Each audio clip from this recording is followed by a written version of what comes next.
السلام علیکم ورحمۃ اللہ وبرکاتہ۔ بسم اللہ الرحمن الرحیم۔ خواتین و حضرات، آج کے خبر نامے کے ساتھ خلیق الرحمن آپ سے مخاطب ہے۔ آج پیر کا دن ہے، جمادی الثانیہ کی 13 تاریخ ہے اور دسمبر کی 16 تاریخ ہے اور 2024 عیسوی ہیں۔ میرے سامنے جو اخبار ہے، آج میں اس کا نام لینے پر مجبور ہوں۔ میرے سامنے اخبار ہے روزنامہ ایکسپریس لاہور، اور اس کا نام میں نے اس لیے لیا کہ اس میں پیر کا لفظ بھی ہے، 13 جمادی الثانیہ بھی ہے، اگرچہ یہ بھی انہوں نے یہ غلط لکھتے ہیں، جمادی الثانی لکھتے ہیں، جو بالکل غلط ہے۔ پھر آگے 16 دسمبر ہے، 2024 عیسوی ہے، لیکن 1446 ہجری یہاں کہیں بھی نہیں ہے۔ یعنی یہ کتنا بڑا بلنڈر ہے۔ وہ اخبارات جو لوگوں کو اردو بھی سکھاتے ہیں اور وہ جو اپنے ملک کی خبریں دیتے ہیں، اپنے دین کی خبریں دیتے ہیں، ان کا یہ حشر ہے کہ اس میں عیسوی سال تو لکھا ہوا ہے، شمسی سال، لیکن جو قمری سال ہے، ہجری سال ہے، وہ نہیں لکھا ہوا کہ یہ 1446 ہجری، ہجرت کا 1446واں سال ہے۔ خیر، اس طرف آپ کو توجہ دلانی تھی۔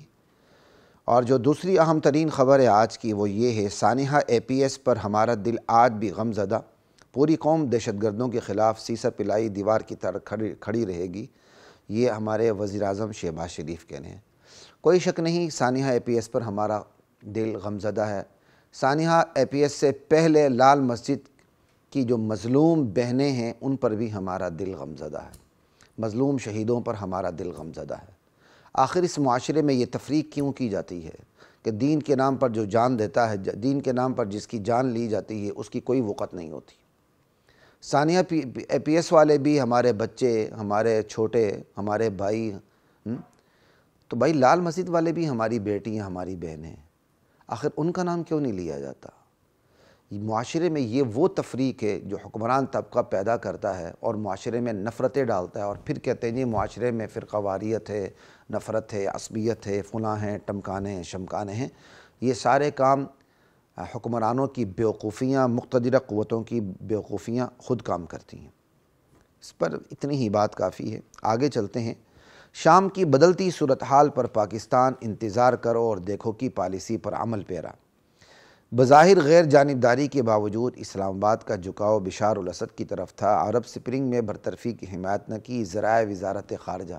یعنی ذرائع وزارت خارجہ کیا؟ وزارت خارجہ کے ایک آفیسر نے جو تفصیل میں لکھا ہوا ہے، نام نہ بتانے کی شرط پر چند بونگیاں ماری اور کچھ بھی نہیں ہے۔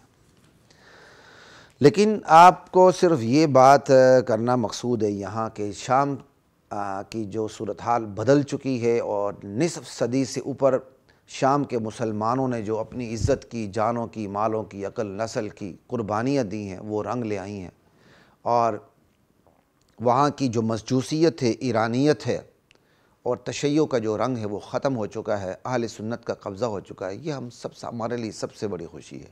عالم اسلام کو اس پر خوشی منانی چاہیے، اس پر شکر ادا کرنا چاہیے اور اللہ سے مدد مانگنی چاہیے کہ اللہ تعالیٰ اب ہمارے شامی بھائیوں کو اور ہمیں بھی استقامت نصیب فرمائے اور ہمیں آگے بڑھنے کی توفیق عطا فرمائے۔ سیدھی سی بات ہے، جو یہود ہیں وہ دشمن نمبر 2 ہیں، لیکن جو صحابہ کے دشمن ہیں، جو قرآن کے دشمن ہیں، جو اپنے آپ کو مسلمان کہتے ہوئے اسلام کا ایک یہودی ایڈیشن رکھتے ہیں، خدا کی قسم وہ یہودیوں سے بھی بڑے دشمن ہیں۔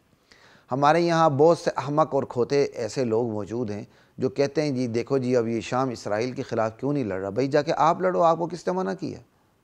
کوئی ترتیب ہوتی ہے لڑنے کی، جھگڑنے کی، دفاع کرنے کی، جارحانہ پالیسی کی۔ شام کے مسلمان تو نصف صدی سے اوپر اکیلے بیچارے لڑتے رہے، ان کے ساتھ تو کوئی نہیں تھا۔ ان کے خلاف لڑنے والا ایران، ان کے خلاف لڑنے والا اسرائیل، ان کے خلاف لڑنے والا روس، طاقتیں، یہاں تک کہ ترکی بھی ان کا مخالف رہا۔ پوری دنیا ان کو چھوڑ چکی تھی، وہ اللہ کی مدد پہ لڑتے رہے۔ آج ظلم و ستم کا خاتمہ ہوا، ایران نے منہ کی کھائی، اور سب سے بڑی خوشی یہ ہے کہ جو ایران اپنی سرحدوں سے باہر نکل کر عراق اور بیروت اور لبنان سے ہوتے ہوئے یمن تک پہنچا اور شام سے بھی ہوتے ہوئے، اللہ تعالیٰ نے شام میں ایران کی مداخلت بند کر دی۔ اب اس سے انشاءاللہ امید ہے کہ آگے یمن کی طرف بھی اس کی مداخلت آہستہ سے ختم ہوگی۔ بیروت، لبنان، یہ جو پورا شام کا خطہ ہے، جس میں آپ کا فلسطین بھی ہے، اس میں آپ کا لبنان بھی ہے اور جس میں آج کا سوریہ بھی ہے، یہ سارا کا سارا جو ہے خطہ شام، جس کے بارے میں احادیث میں فضیلتیں ہیں، انشاءاللہ یہ اٹھ کھڑا ہوگا اور اس کی مشکلات دور ہوں گی، اور یہ پوری دنیا کے اندر اسلام کے غلبے کا ضرور سبب بنے گا۔ ہمیں خوشی منانی چاہیے کہ اللہ تعالیٰ نے ہمارے شامی بھائیوں پر فضل فرمایا، اور جو شام کی جو جیلوں کے اندر جو ظلم و ستم میں اللہ تعالیٰ نے کبھی موقع دیا تو اس پر بھی بات کریں گے۔ اس وقت اس پر بات کرنے کی ہمارے پاس گنجائش موجود نہیں ہے۔ اگلی اہم ترین خبر اور بہت بڑی خبر یہ ہے، مدارس رجسٹریشن بل کے حوالے سے JUI نے PTI سے مدد مانگ لی۔ جمعیت علماء اسلام نے مدارس رجسٹریشن ترمیمی بل کے حوالے سے خیبر پختونخوا میں قانون سازی کے لیے PTI سے مدد مانگ لی۔ اب یہ PTI کا امتحان ہے۔ PTI مولانا کے در کے سوالی رہی، ہر وقت طواف کرتی رہی۔ ہم خیر طواف کا لفظ تو میں نے صحیح استعمال نہیں کیا، اور مولانا نے وسیع الظرفی کے ساتھ مولانا نے ہمیشہ ان کا ساتھ دیا۔ آج PTI امتحان میں پڑ گئی ہے۔ دیکھتے ہیں کہ PTI اپنی حکومت میں صوبہ خیبر پختونخوا کے اندر مدارس بل کے حوالے سے صوبائی سطح پر قانون سازی کرتی ہے کہ نہیں۔ مدارس بل اتحاد تنظیمات مدارس کا اہم اجلاس آج ہوگا۔ فضل الرحمان شریک ہوں گے۔ نئی ترامیم یا پہلے بل پر ہی دستخط کا مطالبہ کیا جا سکتا ہے۔ علماء کا اتفاق ہونے پر حکومت کل پارلیمان کا مشترکہ اجلاس بلانے کا عندیہ دے چکی ہے۔ حضرات محترم، خواتین و حضرات، بات یہی ہے، مدارس بل ان دنوں کی سب سے بڑی خبر ہے، عالمی خبر کے ساتھ ساتھ شام کی خبر کے ساتھ ساتھ۔ اس پر میں چند باتیں اصولی طور پر آپ حضرات سے کرنا چاہوں گا، کچھ اصولی باتیں جو مدارس بل سے بھی ریلیٹ کرتی ہیں، ٹھیک ہے نا۔ ان اصولی باتوں کو آپ کو ذہن میں رکھیں تو مدارس بل کے حوالہ بھی جہاں جہاں ہمارا محاذ کھلتا ہے دینی جد و جہد کے حوالے سے، انشاءاللہ یہ اصولی باتیں آپ کے لیے انتہائی کارآمد ثابت ہوں گی، اللہ تعالیٰ نے چاہا۔ وہ ہے، ہمیں بدگمانی کس سے رکھنی ہے، ہمیں خوشگمانی کس سے رکھنی ہے، ہمیں کس کے بارے میں زیر کی ہوشیاری اور چکنا ہمیں زیر کی ہوشیاری دکھانی اور چکنا رہنا ہے، شریعت کا حکم کیا ہے۔ اس سلسلے میں آج کل جو میری ایک سیریز چل رہی ہے سورۃ الحجرات کے اندر، اور غالباً اس جمعے کی ہماری 12ویں نشست تھی، تو اسی میں جو ایک تھوڑا سا خلاصہ میں آپ کے سامنے رکھنا چاہوں گا جو مدارس بل سے بھی ریلیٹ کرتا ہے۔ عام مسلمانوں سے اللہ تعالیٰ کا جو حکم ہے، عام مسلمانوں سے خوش گمان رہنے کا حکم ہے کہ ہم عام مسلمانوں کے بارے میں بدگمانی میں مبتلا نہ ہو، خوش گمانی رکھیں، جب تک ہمیں مخالف دلیل نہ ملے کہ اس کے بارے میں بدگمانی رکھی جا سکتی ہے۔ جب بدگمانی کی دلیل ملے تو ہم بدگمانی رکھیں گے، لیکن بدگمانی وہاں تک رکھیں گے جہاں تک بدگمانی کی دلیل اجازت دیتی ہے، اس سے زیادہ بدگمانی نہیں رکھیں گے۔ کسی کے بارے میں اگر ہمارے اندر بدگمانی پیدا ہو چکی ہے تو اس گمان کی حد تک بدگمانی رکھیں گے، یقین کی حد تک نہیں جائیں گے۔ جیسے ایک شخص ہے، اس کی شراب خانے میں آمد و رفت ہوتی ہے ہر وقت، ہم گمان کی حد تک گمان کر سکتے ہیں کہ یہ بھی شراب پیتا ہوگا، ہم یقین کے مرحلے تک نہیں پہنچ سکتے۔ لیکن کسی شخص کو آپ نے شراب خانے میں ایک آدھ مرتبہ آتے جاتے دیکھ لیا تو آپ نے میڈیا کی طرح ایک سٹوری تیار کر لی اور ایک کہانی گڑھ لی، مولوی صاحب، قاری صاحب، یہ وہ۔ اگرچہ مولوی صاحب، قاری صاحب اور مقتدار لوگوں کو اس طرف جانا ہی منع ہے، نہیں جانا چاہیے، لیکن ایک آدھ دفعہ کسی کا گزر ہو گیا اور کوئی سٹوری بنا لے، اور یہ بالکل غلط ہے، ایسی بدگمانی کی کوئی اجازت نہیں ہے۔ جہاں تک غیر مسلموں کی بات ہے خواتین و حضرات، اسلام غیر مسلموں کے بارے میں نہ خوشگمانی کی بات کرتا ہے، بلکہ جہاں تک میرے علم میں خوشگمانی اور بدگمانی سے بالاتر آپ کو حکم جاری کرتا ہے، ہم العدو فاحذرہم، یہی اصل تمہارے دشمن ہیں، ان کی چالوں سے ہوشیار رہو، محتاط رہو، چکنا رہو۔ یعنی عام مسلمانوں سے خوشگمانی رکھنے کا حکم ہے، اور جس کسی کے بدگمانی کی دلیل ملے تو دلیل جس سطح تک ہے اس سطح تک آپ بدگمانی رکھ سکتے ہیں، لیکن جو کفار ہیں ان کے بارے میں آپ کو خوشگمان رہنے کا حکم اللہ کی کتاب نہیں دیتی۔ اللہ کی کتاب ان کے بارے میں جو آپ کو حکم دیتی ہے کہ ان کی چالوں سے ہوشیار رہو۔ کیوں؟ یہ دین کے منکر ہیں، دین کے دشمن ہیں، دین کو نہ ماننے والے، دین سے لا تعلق ہیں۔ یہ وجہ ہے کہ ہم ان کے بارے میں خوشگمانی نہیں رکھ سکتے، چکنا رہیں گے۔ ہاں، چکنا رہتے ہوئے جیسے جیسے ان کے اعمال ہمارے سامنے تواتر کے ساتھ ہیں، ویسے ویسے ہم ان کے ساتھ سلوک رکھیں گے۔ گمان اور خوشگمانی کے حوالے سے وہاں تک سفر کریں گے۔ ایک بڑی ڈیٹیل، نازک، پیچیدہ موضوع ہے، اس پہ ہمیں زیادہ آگے بات نہیں کروں گا اس نشست میں۔ اور اسی طرح فاتقوا اللہ کیا کہتے ہیں وَأَعِدُّوا مَا اسْتَطَعْتُمْ وَأَعِدُّوا لَهُم مَا اسْتَطَعْتُم مِّن قُوَّةٍ، کفار کے بارے میں قوت تیار رکھنے کا حکم ہے، کیوں؟ تاکہ تم اس سے اللہ کے دشمنوں کو ڈراؤ، ترہبون بہ عدو اللہ وعدوکم وآخرین من دونہم، اور ایسے لوگوں کو بھی ڈراؤ لا تعلمونہم اللہ یعلمہم، جنہیں تم نہیں جانتے اللہ جانتے۔ منافقین ہوتے ہیں، بندہ سمجھتا ہے یہ میرے ہیں، لیکن آپ کی قوت جب تیار ہوگی تو وہ منافقین جنہوں نے آپ کو دھوکہ دیا ہو کہ وہ آپ کے ہیں، تو اندر خانے انشاءاللہ وہ بھی ڈریں گے۔ یہ خدائی حکم ہے۔ تو کہنے کا مطلب یہاں صرف اتنا ہے کہ مسلمانوں سے خوشگمان رہنے کا حکم ہے جب تک بدگمانی کی دلیل نہ ملے، کافروں سے خوشگمان رہنے کا حکم نہیں بلکہ چکنا رہنے کا حکم ہے کہ ان سے محتاط رہیں، ان کی چالوں سے ہوشیار رہیں۔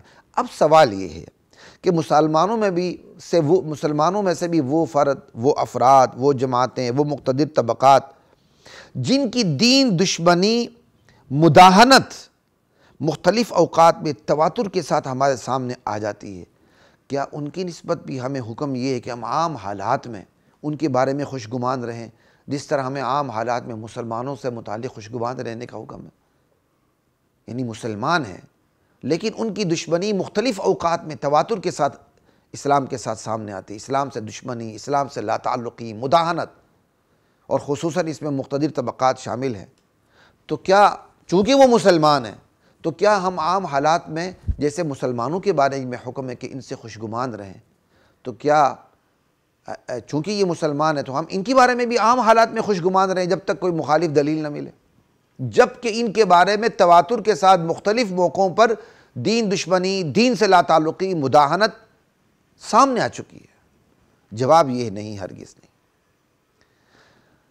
چونکہ ان کی دین دشمنی، دین سے لا تعلقی، مداہنت فی الدین مختلف اوقات میں تواتر کے ساتھ سامنے آ چکی ہوتی ہے، اس لیے ان سے متعلق وہی حکم ہوگا جو کفار سے متعلق ہے کہ محتاط رہا جائے، چکنا رہا جائے، ان کی چالوں سے ہوشیار رہا جائے۔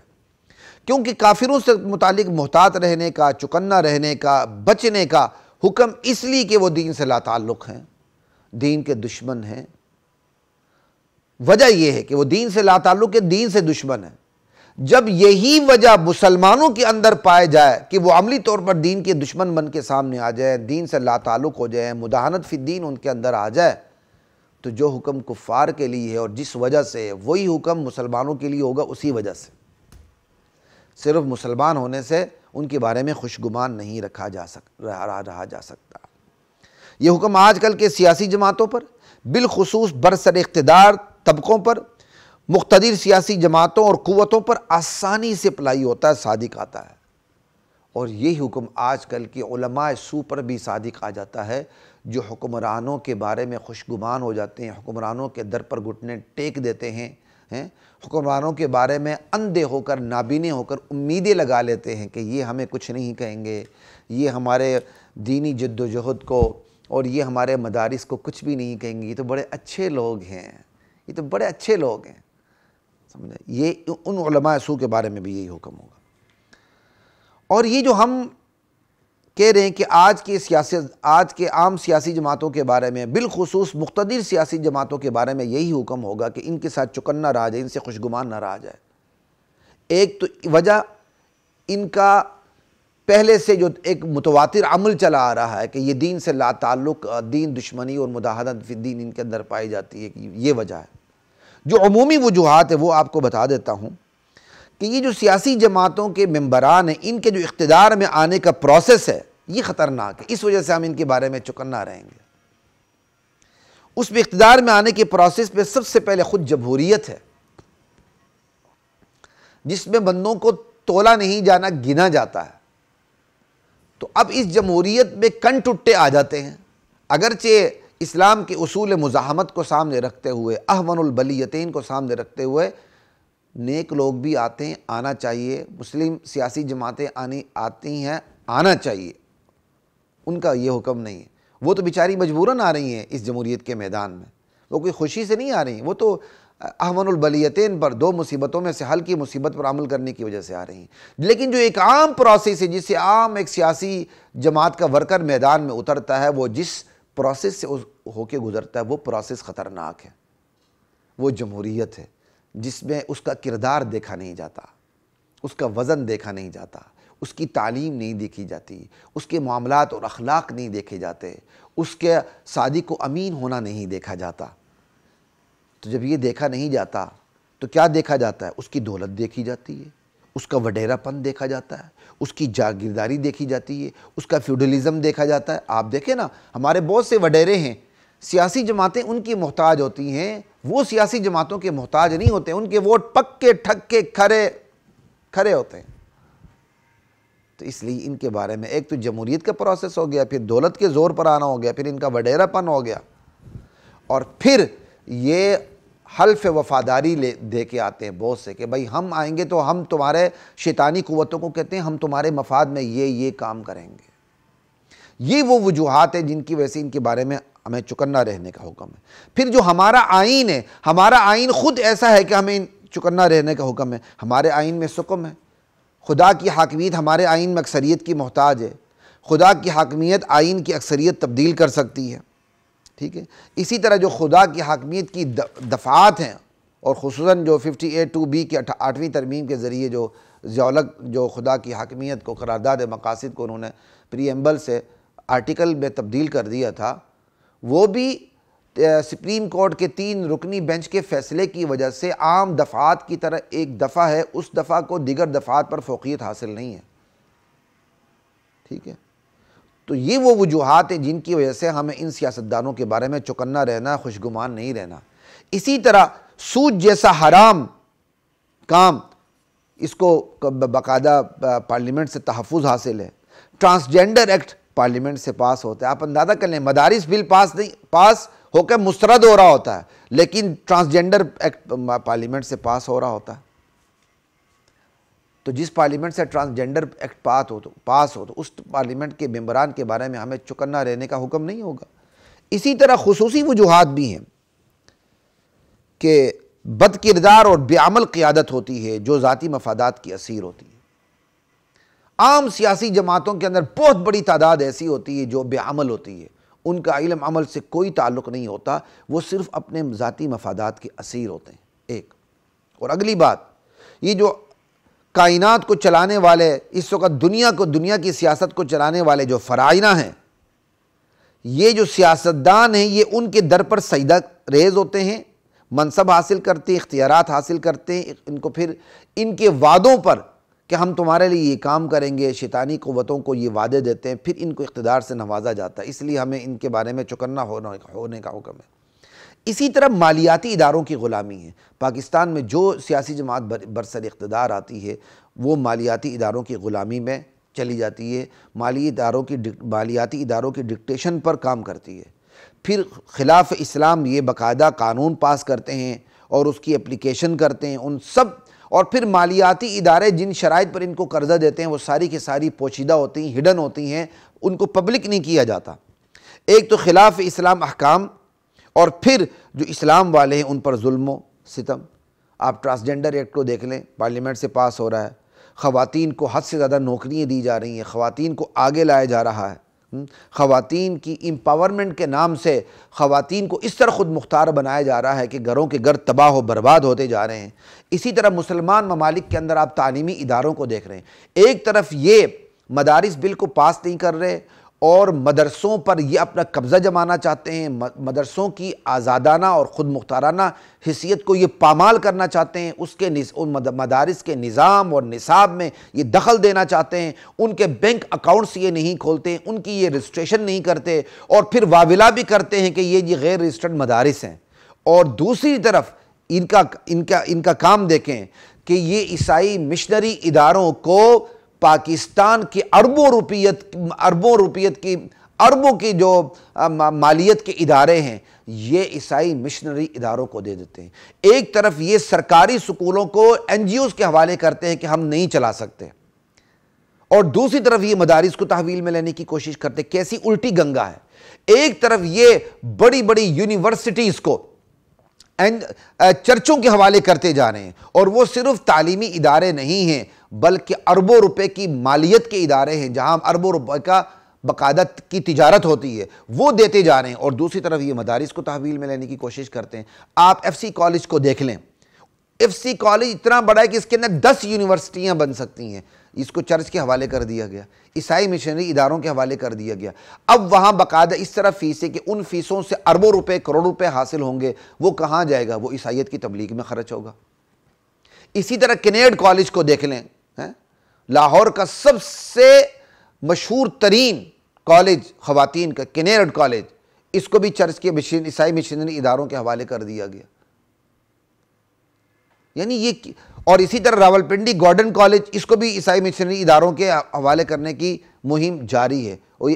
کوئی بھی حکمران آتا ہے، کوئی نہ کوئی عیسائی مشنری ادارے واپس ان کو عیسائی مشنری اداروں کو تعلیمی ادارے سونپتے جا رہے ہیں۔ بھٹو کے دور میں تعلیمی ادارے قومی تحویل میں لیے گئے تھے، جس میں کیا کہتے ہیں 300 سے اوپر اسلامی ادارے تھے۔ کوئی ایک اسلامی ادارہ آج تک واپس نہیں کیا گیا جس کو نیشنلائز کیا گیا، شاید ایک آدھا واپس دیا گیا ہو، لیکن دھیرے دھیرے قسطوں میں عیسائیوں کو ادارے سونپ دی گئے، عیسائی مشنری اداروں کو سونپ دی گئے، جس میں آپ کا کینیڈ کالج ہو گیا، آپ کا ایف سی کالج ہو گیا، اب راولپنڈی گارڈن کالج تیار ہے۔ اسی طرح آپ دیکھ لیں کہ جو مدارس کے نام پر وہ ادارے جو چندوں پر بنے تھے، دینی ادارے تھے، آج وہ یونیورسٹیاں بن چکی ہیں۔ اسلامیہ یونیورسٹی باہولپور، جناب یہ مدرسہ تھا، اس کو قومی تحویل میں لیا گیا تو آج اس کی شکل دیکھ لیں۔ اسی طرح مولانا فضل الرحمان صاحب نے اسلامی کالج پشاور کی بات کی کہ یہ دارالعلوم اسلامیہ مدرسہ تھا، آج وہ اسلامیہ کالج پشاور ہے۔ اسی طرح یہاں لاہور کالج ریلوے روڈ، اسلامی کالج ریلوے روڈ جو کالج ہے اور جس کے ساتھ مبارک مسجد ہے، یہ مبارک مسجد کے چندوں پر اسلامی کالج ریلوے روڈ بنا ہے۔ کیا مبارک مسجد کو اسلامی کالج ریلوے روڈ واپس کیا جائے گا؟ کبھی بھی نہیں۔ یعنی ایک طرف ان کا یہ حشر ہے کہ جو اسلامک اسی طرح حمایت اسلام کے سکول تعلیمی ادارے یہ بھی چندوں پہ بنے، یہ بھی کیا کہتے ہیں حکومت نے لے لی ہے۔ کہاں واپسی ہوئی؟ یعنی عیسائیوں کو واپس کرتے جا رہے ہیں، عیسائی مشنری اداروں کو دیتے جا رہے ہیں، حالانکہ تعلیمی ادارے ہمارے ہیں، اور وہ صرف تعلیمی ادارے نہیں، اربوں روپے کی پراپرٹیز ہیں، پھر تعلیمی فیسیں الگ، ان کی اربوں روپوں کی پراپرٹیز الگ، وہ سارا پیسہ عیسائیت کی تبلیغ میں، اسلام دشمنی میں خرچ ہوگا۔ اور دوسری طرف مدارس کے ساتھ یہ حشر ہے کہ مدارس بل پاس نہیں ہوتا، ان کی رجسٹریشن نہیں ہوتی، ان کے بینک اکاؤنٹس نہیں نکلتے، ان کے نظام تعلیم، نصاب تعلیم پر حملے ہوتے ہیں، ان کو لالی پاپ دے کے حملے کیا جاتا ہے، ان کے رنگ کے مولویوں کو قابو کر کے چند ایک ادارے ان کے ہاتھ میں دے کے ان کو فیسلیٹیٹ کر کے دیگر مدارس کو قابو کرنے کی کوششیں ہو رہی ہیں۔ انشاءاللہ اللہ تعالیٰ نے چاہا ہم مدارس کا جو تعلیمی منہج اور پیراڈائم ہے، اس پر ہم مستقل نشست یا نشستی کریں گے اور کھل کر بتائیں گے قوم کو کہ اپنے بچوں کو ان تعلیمی اداروں سے دور رکھو جو ہمارے تعلیمی دھارے سے، تعلیمی منہج سے کٹ کے الگ ہو چکے ہیں، مدارس سے، ان میں اپنے بچوں کو نہ بھیجیں، ورنہ مستقبل میں یہ ہمارے لیے بہت ہی خطرناک ثابت ہوں گے۔ یہ انشاءاللہ ایک الگ موضوع، اس پہ بات کریں گے۔ یہ صرف میں آپ کو اس وقت دکھا رہا ہوں سرکار کی دوغلی پالیسیاں۔ ایک طرف یہ تعلیمی اداروں کو واپس کرتے جا رہے ہیں، چرچوں کو، مشنری اداروں کو، این جی اوز کو، اور دوسری طرف مدارس کو قابو کرنے کی کوشش کرتے ہیں، ان کی آزادانہ حیثیت کو ختم کرتے ہیں۔ ایک طرف مدارس بل کو پاس کرتے ہیں، خوش کرتے ہیں، دوسری طرف صدر مملکت کے ذریعے اس کو مسترد کرتے ہیں، اسلام دشمنوں کو خوش کرتے ہیں، اور کیا کہتے ہیں پھر کہتے ہیں جی دیکھو ہم نے یہ کام کیا، ہمیں اور قرضہ دے دو، ہم تمہاری ڈیمانڈ پوری کر رہے ہیں، ہمیں اور بھیک دے دو۔ اور صدر زرداری ان کا مسلک اہل تشیع سے۔ اب بعض لوگوں کے پیٹ میں مرور اٹھتا ہے جب میں یہ بات کرتا ہوں، جی آپ شیعہ سنی کی طرف لے جاتے ہیں۔ ارے بھائی بات یاد رکھو، ہم سنی لوگ، ہم غیرت و حمیت سے اتنے عاری ہیں کہ ہم سنی بعد میں ہوتے ہیں، کسی جماعت کے ممبر اور رکن پہلے ہوتے ہیں، لیکن یہ جو اہل تشیع کی اتنی ذہن سازی ہوتی ہے، یہ دنیا کے بھی حکمران بنا دیے جائیں تو یہ دنیا کے حکمران بعد میں ہوں گے، اہل تشیع کا فرد پہلے ہوگا۔ میں ایک نام لینا نہیں چاہتا، نام لے بھی لے لیتا ہوں، اویس ربانی، ٹھیک ہے، نام نہاد اینکر۔ اب یہ شام کی بدلتی صورتحال پہ بندہ بکھلا گیا، اس نے کہا کان کھول کے سن لو، میں صحافی ہوں، صحافی بعد میں ہوں، میرے مسلمان عقائد پہلے ہیں، یعنی بالفاظ دیگر اس نے یہ کہا کہ میں شیعہ پہلے ہوں، میں صحافی بعد میں ہوں۔ ان کے اندر اتنی غیرت ہے۔ تو جناب زرداری صاحب جو مسلک اہل تشیع سے تعلق رکھتے ہیں، ٹھیک ہے ان کی مجبوریاں ہوں گی، وہ مذہبی جماعتوں کے ساتھ ان کا اشتراک بھی ہو رہا ہوتا ہے، لیکن بات یاد رکھیں تشیع کا رنگ ان کے اندر پہلے ہوگا، صدر و مملکت بعد میں ہوں گے۔ ان چیزوں کو یاد رکھیں۔ ایک طرف مدارس بل پر پابندی اور دوسری طرف اسلام آباد میں ٹرانسجنڈر ہاسپٹل کھول رہا ہے جہاں مردوں کو نامرد بنایا جائے گا، ان کے سامان کاٹے جائیں گے، ان کی جنس تبدیل کی جائے گی۔ یہ کام ہو رہے ہیں۔ ایک طرف مدارس بل پر پابندی اور دوسری طرف صوبائی حکومتیں ٹرانسجنڈر ایکٹ کی روشنی میں اقدامات کر رہی ہیں۔ یہ ہے پاکستان مالیاتی اداروں کا غلام۔ پاکستان کی حیثیت خواتین و حضرات وہ ہو چکی ہے جیسے ایک مجبور عورت ہوتی ہے، بد کردار ہوتی ہے، یا بد کردار نہیں ہوتی لیکن غربت کے ہاتھوں بد کردار ہو جاتی ہے۔ وہ کسی گلی کے کنٹٹے کے پاس 2 روپے لینے کے لیے چلی جاتی تو گلی کا کنٹٹا اس کو 2 روپے دینے کے بعد اس کی عزت و آبرو سے کھیلتا ہے۔ بس ہماری پاکستان کی حالت اس وقت یہ ہو چکی ہے کہ ہم 2 ٹکے کے محتاج ہو چکے ہیں، اور یہ جو بڑے بڑے عالمی کنٹٹے، مالیاتی ادارے، IMF، ورلڈ بینک، یہ سارے یہ کنٹٹے غنڈے ہیں۔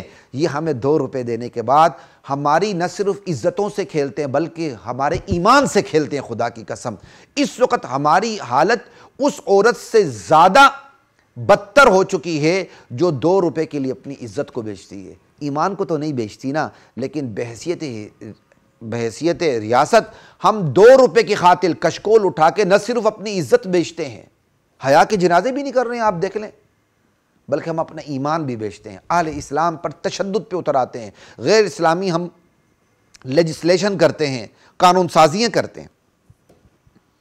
تو خواتین و حضرات، قصے مختصر یہ کہ جتنی بھی یہ سیاسی پارٹیاں ہیں، خالص دینی سیاسی جماعتوں کو الگ کر کے، یہ خالص جو سیاسی پارٹیاں جن کی دین دشمنیاں، دین سے غفلت تواتر کے ساتھ سامنے آتی رہتی ہیں، ان کے بارے میں خوشگمان نہیں رہنا بلکہ ان کے بارے میں چکنا رہنا ہے۔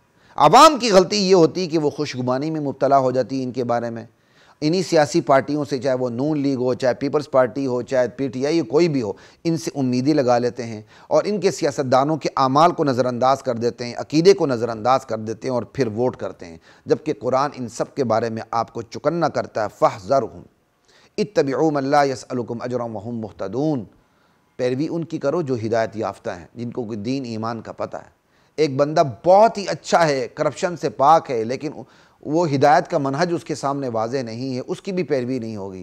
ایک انسان ہدایت کا منہج واضح ہدایت پر ہے لیکن وہ بک جاتا ہے، اس کی بھی پیروی نہیں ہوگی۔ دینی سیاسی جماعتوں کی غلطی یہ ہے کہ یہ آپس میں متخالف ہو جاتے ہیں، آپس میں لڑتے ہیں، لیکن دوسروں کے بارے میں خوشگمان ہو جاتے ہیں۔ اگرچہ بعض زیرک سیاستدان ہیں، وہ دوسروں کے بارے میں خوشگمان نہیں ہوتے، اپنے 3-4 اراکین اسمبلی کو لے کے اپنی قوت کا مظاہرہ کر کے کہیں نہ کہیں اچھا وزن ڈالنے کی کوشش کرتے ہیں، لیکن ایسے لوگوں کی کمی نہیں جو کیا کہتے ہیں ان سیاسی ممبران کے بارے میں خوشگمان ہو جاتے ہیں، جو پھر سیاستدان وقت آنے پر ان کو دغا دیتے ہیں۔ خواتین و حضرات، ایک بات یاد رکھیے گا، ایک ہوتا ہے سیاسی محاذ اور ایک ہوتا ہے دینی محاذ۔ سیاسی محاذ پر پارٹنرشپ ہوتی ہے، شراکت ہوتی ہے، جیسے اب ہماری JUI ہے، اس کی پارٹنرشپ نون لیگ کے ساتھ بھی رہتی ہے، پیپلز پارٹی کے ساتھ بھی رہتی ہے، ٹھیک ہے، لیکن ایک خالص دینی محاذ ہوتا ہے۔ خالص دینی محاذ ایک یاد رکھیں کہ دینی محاذ پر قربانی آپ نے دینی، آپ کے ساتھ کوئی کھڑا نہیں ہوگا۔ اب آپ دیکھیں نا، JUI ہوگی، PTI کے ساتھ بھی معاہدہ کرنے کو تیار ہے، ان کے پیپلز پارٹی کے ساتھ بھی معاہدہ رہے، نون لیگ کے ساتھ بھی رہے، سیاسی پارٹنرشپ ہے، لیکن جہاں دین کا مسئلہ ہوگا تو وہاں مولانا فضل الرحمان کی جماعت خالص دینی محاذ پر اکیلے تنہا کھڑی ہو جائے گی، نہ نواز شریف ساتھ دے گا، نہ شہباز شریف ساتھ دے گا، نہ زرداری ساتھ دیں گے۔ یہ ایک بہت بڑی حقیقت ہے، اپنے ذہن میں رکھیں۔ دینی جد و جہد یہ ہم نے تنہا کرنی ہے، ہمارے ساتھ زرداری اور نون لیگ کھڑے نہیں ہوں گے، یہ پتھر پر لکیر ہے۔ ایک بات، اب اگلی بات اسی سے جو نتیجے کے طور پر نکلتی ہے وہ یاد رکھیں، دینی محاذ پر قربانی دینے والے چوکنا رہیں۔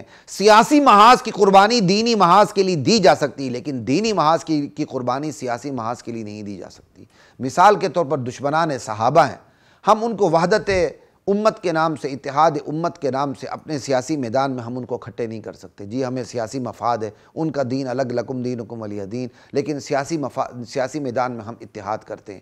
کوئی کرتا ہے تو غلط کرتا ہے، جائے جتنا بڑا مرضی نام ہے، اس کی کوئی اجازت نہیں شریعت میں، کیونکہ جب آپ ان لوگوں کو جو دین کے علل اعلان دشمن ہیں، جو نبی علیہ السلام کے بعد بھی وہی جاری رہنے کے قائل ہیں، جو اپنے اماموں کو نبیوں کی طرح معصوم کرتے ہیں، آپ معصوم سمجھتے ہیں، آپ ان کے ساتھ سیاسی اتحاد کرتے ہیں، تو اس کا مطلب آپ اپنے دینی محاذ کی قربانی دے رہے ہیں سیاسی محاذ کے لیے، اور شریعت آپ کو یہ اجازت دینے کے لیے تیار نہیں ہے۔ اور اگلی بات یاد رکھیں، سیاسی محاذ والے اپنی اکثریت کے بلبوتے پر خرمست اور بدمست ہو جاتے ہیں، یہ سمجھتے ہیں کہ بس ہم دینی محاذ والوں کو استعمال کریں گے، ہم دینی محاذ والوں کو استعمال کریں گے اور وقت آنے پر ان کو دغا دیں گے۔ جیسے آج کل نون لیگ اور نون لیگ اور پیپلز پارٹی نے مولانا فضل الرحمان کے ساتھ یہی کھیل کھیلا کہ 26ویں ترمیم پر حمایت لے لی، لیکن جب مدارس کے بارے میں بل کی بات آئی تو دونوں پیچھے ہٹ گئے۔ لیکن مولانا انشاءاللہ ان کو چھوڑیں گے نہیں، انشاءاللہ، ٹھیک ہے۔ لیکن سیاسی محاذ کو اپنی عیاری کو وہ سیاست سمجھتے ہیں، اپنی منافقت کو وہ سیاست سمجھتے ہیں، حالانکہ یہ حماقت ہے۔ تو وہ سیاسی محاذ والے یہ کبھی نہ بھولیں کہ ایک دن آئے گا دینی محاذ والے تم سے آگے چلے جائیں گے۔ ابھی بھی آگے ہیں اپنے اخلاق میں، کردار میں، اعمال میں، لیکن انشاءاللہ دینی محاذ کی جو اسٹریٹ پاور ہے وہ اسٹیٹ پاور پر غلبہ پا لے گی، وہ دن آئے گا۔ یہ قرآن کی شہادتیں موجود ہیں بھائی۔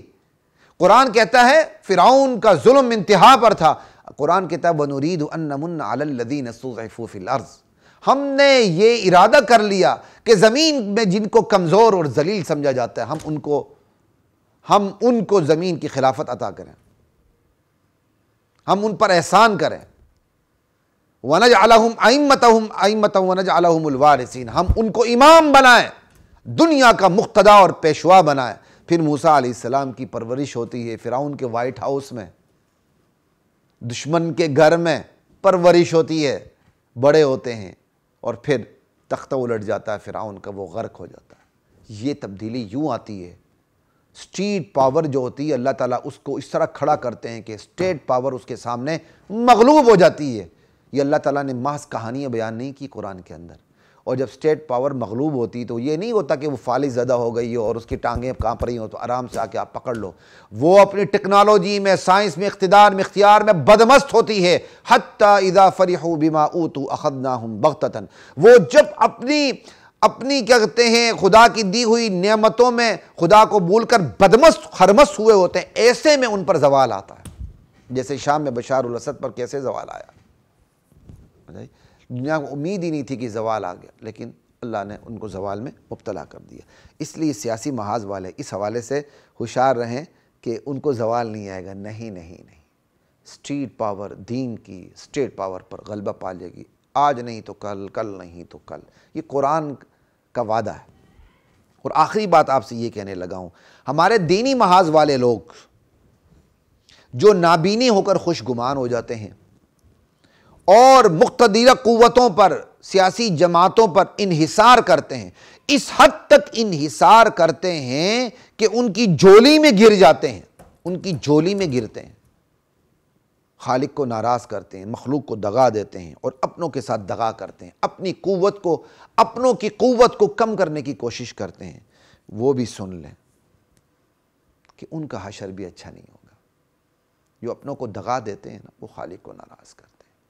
یہ بعض دینی محاذ والے ہوتے ہیں، یہ کام کرتے ہیں، اور سیاسی محاذ والے تو تقسیم کرو حکومت کرو پہ ہی عمل کرتے ہیں۔ تو خواتین و حضرات، یہ چند ٹوٹی پھوٹی باتیں آپ کے سامنے کہیں، اور خلاصہ یہی ہے کہ آج کی جو مروجہ سیاستدان ہیں عام سیاسی پارٹیوں کے، ان کے بارے میں خوش گمان نہیں رہا جا سکتا۔ ان کے اعمال، ان کی کرتوت کو دیکھ کے ان کے بارے میں چوکنا رہنا، ان کی چالوں سے ہوشیار رہنا، پھر ان کے ساتھ معاملات کر رہے ہیں۔ ہمارے وہ علماء جن کو سیاست کا تجربہ نہیں ہے بڑے سادہ ہوتے ہیں، اور اس سادہ دلی میں جو سیاست میں جن کی دہائیاں گزر چکی ہیں ان کی مخالفت پر اتر آتے ہیں۔ ان کو ایسا نہیں کرنا چاہیے۔ السلام علیکم ورحمۃ اللہ وبرکاتہ۔ وَلَقَدْ أَنزَلْنَا إِلَيْكَ